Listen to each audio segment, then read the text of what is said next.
हाँ तो बच्चों, अभी देखते हैं हम एक्सरसाइज 5.2 और 5.2 में क्वेश्चन नंबर 9।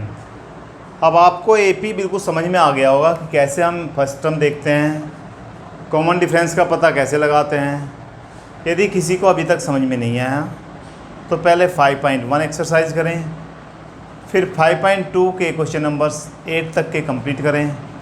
जब 5.2 क्वेश्चन नंबर 9 से करें, वेरी इंपॉर्टेंट क्वेश्चन है, अच्छे क्वेश्चन हैं, बहुत ध्यान से देखें समझें।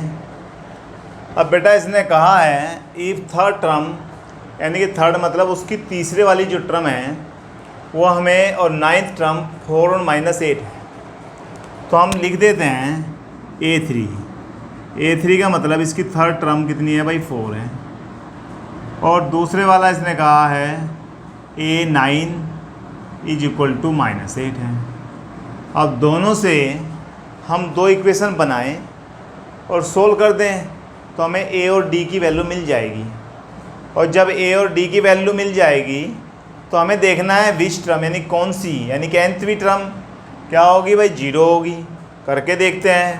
A3 का मतलब हो जाएगा A + 3 - 1 × D = 4, यानी कि A + 2D = 4। ऐसे ही 9 टर्म के लिए A + 9 - 1 × D = -8 और A + 8D = -8। हमारे पास दो इक्वेशन आ गई, दोनों को अगर सोल्व करें तो A और D की वैल्यू मिल जाएगी। हमने चैप्टर 3 में बहुत सारे क्वेश्चन ऐसे कराए हैं जिससे दो इक्वेशन को हम सोल्व करते हैं। उसमें आप कोई सा भी मेथड लगा सकते हैं, सभी तरह के हैं। अब हम इसमें देखते हैं A + 8D = -8। अब बेटा यहाँ पर दोनों सेम है तो यहाँ पर माइनस, यहाँ प्लस कर दें, ये कैंसिल हो जाएगा। -6D = 8 और 4 12 और D की वैल्यू -2। D की वैल्यू फर्स्ट में पुट कर दें, पुट, ये हमारी फर्स्ट इक्वेशन थी, ये हमारे पास सेकंड इक्वेशन थी। Put D = -2 in equation first. अब करें तो A + 2 × -2 = 4, यानी कि A की वैल्यू आ गई 4 + 4 8 और D की वैल्यू भी आ गई। अब इसने कहा है विच टर्म, विच मीन्स कौन सी टर्म कितनी होगी, 0। तो हम मान लेते हैं, लेट कर लेते हैं सपोज nवीं टर्म, यानी कि an = 0। nवीं टर्म क्या है भाई, 0 मान लेते हैं। अब 0 A + n - 1 × D = 0, value put कर दीजिए। A की वैल्यू 8 + n - 1 और D की वैल्यू क्या है, -2 = 0। इसे इधर ले जाइए, n - 1 = -8/-2 आ जाएगा। 2 से कैंसिल होकर 4, यानी कि n की वैल्यू 5, 4 + 1 5। तो हम कह देंगे कि फिफ्थ टर्म इज 0। कौन सी टर्म 0 होगी भाई, फिफ्थ टर्म। हमारा क्वेश्चन कंप्लीट हो गया। अब क्वेश्चन नंबर 10 देखते हैं। बहुत सिंपल क्वेश्चन है, अगर थोड़ा ध्यान से देखे जाए तो बहुत आराम से हो जाते हैं। 17 टर्म, देखिए 10th क्वेश्चन भी वेरी इंपॉर्टेंट क्वेश्चन है, 11th में भी ये चैप्टर आएगा।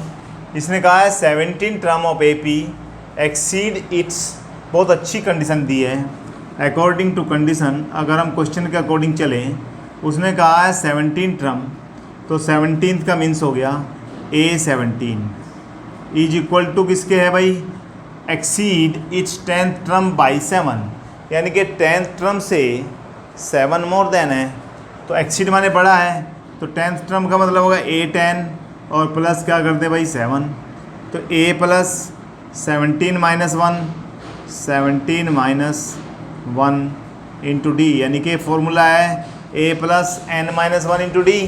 n के स्थान पर हमने क्या रखा, 17, और इधर बन जाएगा A + 10 - 1 × D, और प्लस क्या हो जाएगा 7, तो A से A cancel, 16D = 9D + 7, 9D को इस साइड में ले आइए, लेफ्ट साइड में, माइनस 9D इज इक्वल 7। आपके पास आ गया 7D इज इक्वल टू 7, यानी कि D की वैल्यू क्या आ गई 7/7, यानी कि 1।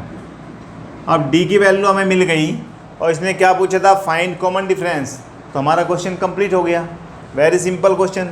Next question, which term of AP, ये भी अच्छा क्वेश्चन है। विच मीन्स कौन सी टर्म। तो हमारे पास देखिए इसकी फर्स्ट टर्म A की वैल्यू कितनी है 3 और D की वैल्यू क्या है 15 - 3। तो बेटा इसने पूछा है विच टर्म, मान लीजिए nth टर्म किसके बराबर है 132 more than 54th term plus 132, यही तो कंडीशन है अकॉर्डिंग टू क्वेश्चन। ये अगर आप क्वेश्चन को पढ़ लेंगे अच्छी तरह तो आंसर समझ में आ जाएगा। बच्चे क्वेश्चन ही नहीं पढ़ते आराम से, तो क्वेश्चन को बिल्कुल ध्यान से पढ़ें क्या दिया हुआ है, हमें पहले देखना है इसमें क्या दिया हुआ है। तो बच्चों हम nth टर्म का फॉर्मूला क्या है हमारे पास, a plus n-1 into D. चलिए 54 टर्म के लिए क्या हो जाएगा, a plus 54 - 1 into D plus 132, तो इसने दिया था, लिख दिया हमने, जो इसने कहा था हमने वही काम कर दिया। चलिए भाई a से a को कैंसिल कर दीजिए, अगर मैं a को इस साइड में लेके आऊँ तो ये तो कटेगा। हमारे पास n-1 और d की वैल्यू बेटा देखिए 12 आ गया, यहाँ 12 रख देते हैं, इज इक्वल टू 53 और इंटू क्या हो जाएगा, d की वैल्यू 12 आ जाएगी। आप ऐसे कर सकते हैं n-1 is equal to 53 into 12 upon में 12 आ जाएगा, तो 12 से 12 कैंसिल हो जाएगा।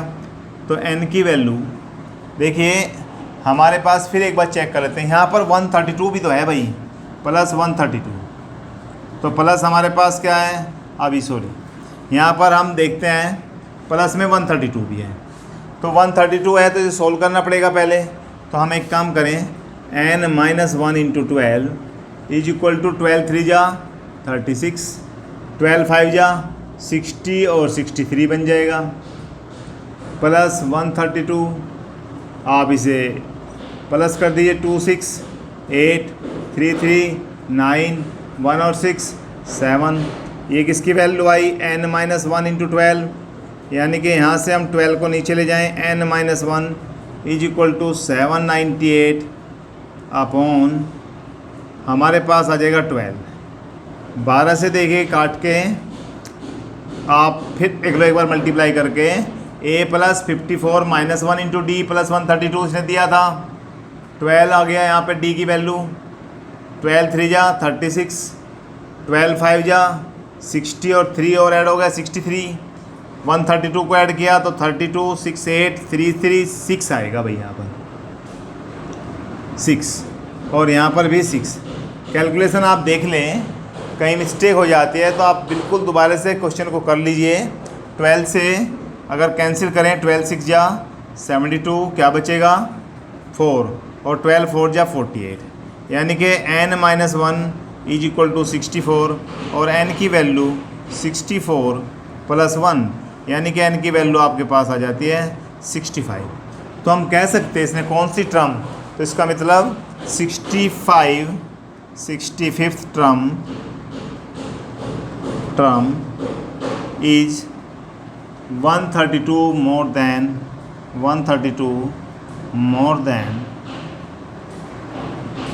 Then it's 54 term. क्या हो जाएगा, ये वाला आंसर आ जाएगा। कौन सी टर्म होगी भाई 65, तो n की वैल्यू जो आई वही हमारा आंसर आ जाएगा। अब बेटा इन तीनों क्वेश्चन को आप कर लीजिए, नेक्स्ट लेक्चर में नेक्स्ट क्वेश्चन करेंगे। Thank you.